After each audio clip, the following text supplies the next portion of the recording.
भारत माता की, भारत माता की। केम छो बधा? चूंटणीनो थाक उतरी गयो? लाग्यो तो थाक? आटलो भव्य विजय मळे पछी शेनो थाक लागे?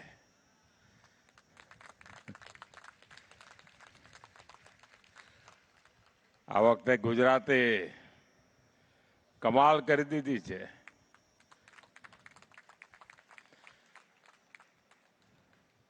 विधानसभा जे थयुं एनाए रेकॉर्ड तोड़ी नाख्या अने विधानसभा में तो 50 वर्षना रेकॉर्ड तोड्या था।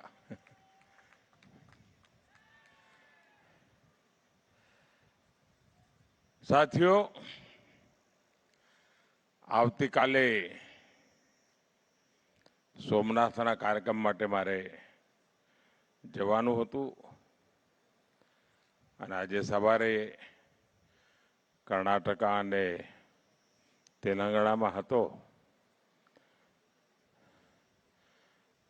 अहींना लोकोने थयुं के भाई बधाने दर्शन थई जाय सारूं। तो मारा माटे आनंदनी वात हती के मारा जामनगरना भाईओने बधाने दर्शन थई जाय। साथियों, गुजरातनी जनतानो भारतीय जनता पार्टी माटे एक अनेरो प्रेम छे, अनेक अनेक आशीर्वाद। वर्तमाननी राजनीतिनी स्थिति एवी छे कि आटलो लांबो समय जन समर्थन मळतुं रहे अने उत्तरोत्तर वधतुं रहे, एक खूब मोटा अभ्यासनो विषय छे। गुजरात भारतीय जनता पार्टीए आप सौ कार्यकर्ताओए जे निष्ठा अने समर्पण भावथी जे जवाबदारी मળી અને પરિપૂર્ણ કરવા માટેનો જે પ્રયાસ કર્યો છે એનું આ પરિણામ છે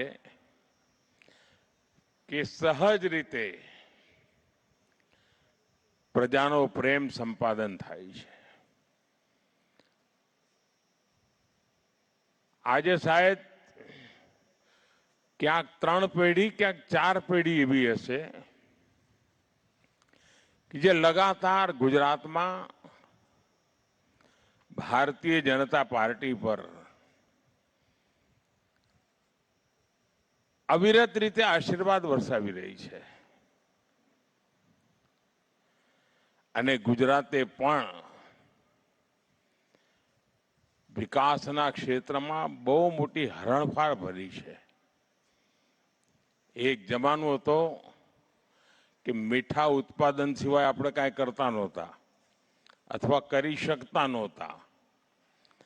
એ ગુજરાત આજે સેમિકન્ડક્ટરની ચીપ બનાવતું હોય,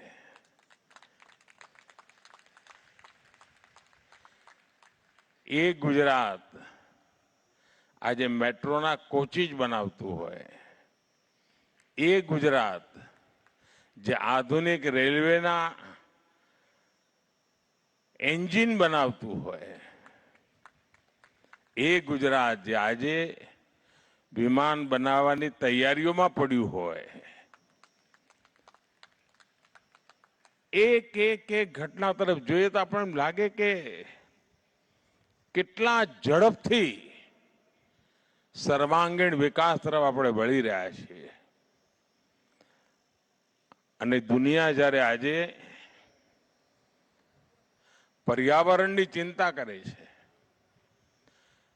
अपना देश में गुजरात पहलू राज्य हतुं जेने क्लाइमेट डिपार्टमेंट मिनिस्ट्री बनावी थी अने दुनिया में अपनी चौथी सरकार थी कि जेने क्लाइमेट मिनिस्ट्री बनावी थी अने त्यारे कोईने कल्पना पण नहोती कि आटली मोटी सौर ऊर्जा, सूर्य शक्ति, रिन्यूएबल एनर्जी एनु गुजरात मोटू केपिटल बनी जशे।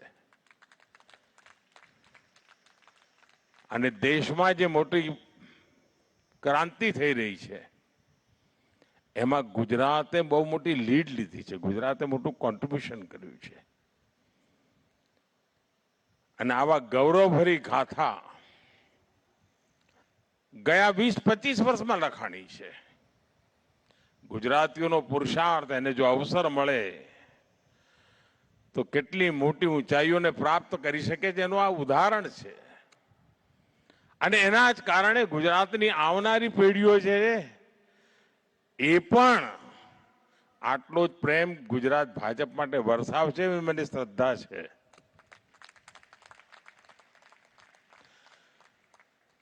સાથીઓ, તમે હમણાં ચૂંટણીઓનો જંગ જીતેલો છે એટલે મને ખબર છે કે તમારે શું સાંભળવું છે. બંગાળ,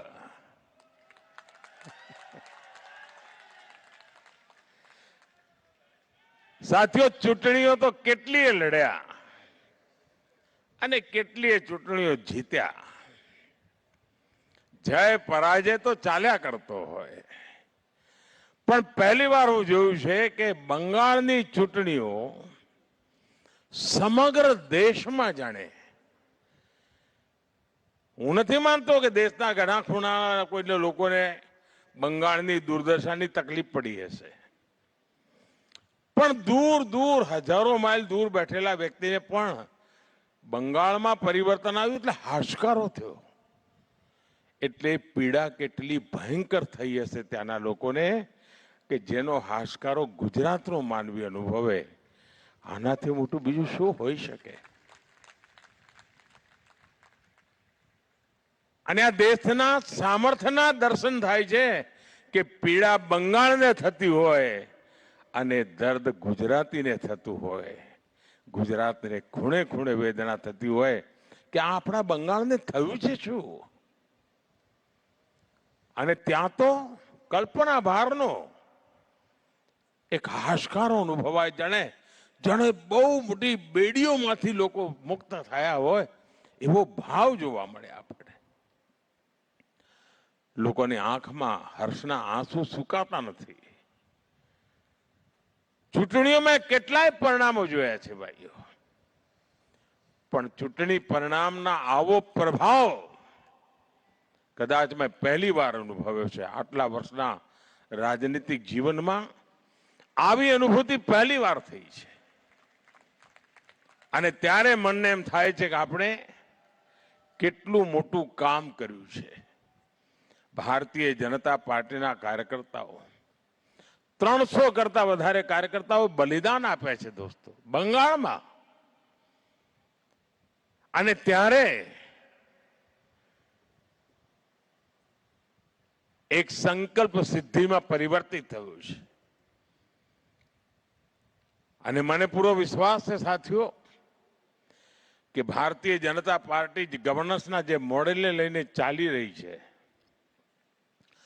લોક કલ્યાણના જે કામોને લઈને ચાલી રહી છે, એના પરિણામ સ્વરૂપે બંગાળ પણ ગયા 50 વર્ષનો જે ખાડો છે, ખાડો નાનો નથી દોસ્તો, એ ખાડાની ભરપાઈ કરીને બંગાળને દોડતું કરવાનું કામ ભારતીય જનતા પાર્ટી અવશ્ય કરશે એવો મને પૂરો વિશ્વાસ છે. સાથીઓ, દેશમાંથી સ્વાભાવિક રીતે આવડી ઘટના બને એટલે લોકોનો ગૌરવ અને આનંદનો ભાવ તો જગે, પણ દુનિયામાં બંગાળની વિધાનસભાની ચૂંટણીના પરિણામોની ચર્ચા સમગ્ર વિશ્વમાં થઈ રહી છે. દુનિયાના ગણમાન્ય લોકો એની નોંધ લઈ રહ્યા છે.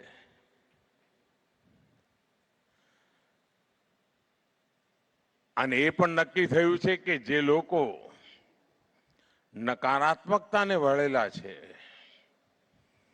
જેમની પાસે દેશને આપવા માટે કોઈ વિઝન નથી, છાસવારે નવી નવી ગાળો શોધી કાઢવી અને બોલ્યા કરવું, યુગ બદલાઈ ચૂક્યો છે. દેશની યુવા પેઢી પોતાના ભવિષ્યને જોઈ શકે છે, સપના સેવી શકે છે, સંકલ્પ કરી શકે છે અને સંકલ્પને માટે અહર્નિશ પુરુષાર્થ કરીને સિદ્ધિ પ્રાપ્ત કરવા સુધી આગળ વધવાની આજની યુવા પેઢીની તૈયારી છે. એના જે એસ્પિરેશન્સ છે એ એસ્પિરેશન્સને આજે દેશનો નવજવાન જે સંકલ્પો લઈને ચાલી રહ્યો છે એનાથી દેશના ઘણા રાજકીય પક્ષોના રાજકીય નેતાઓ અજાણ છે એવું લાગે. ગુજરાતી ભાષામાં કહે તો જાણે એમ લાગે મતી મરી ગઈ છે.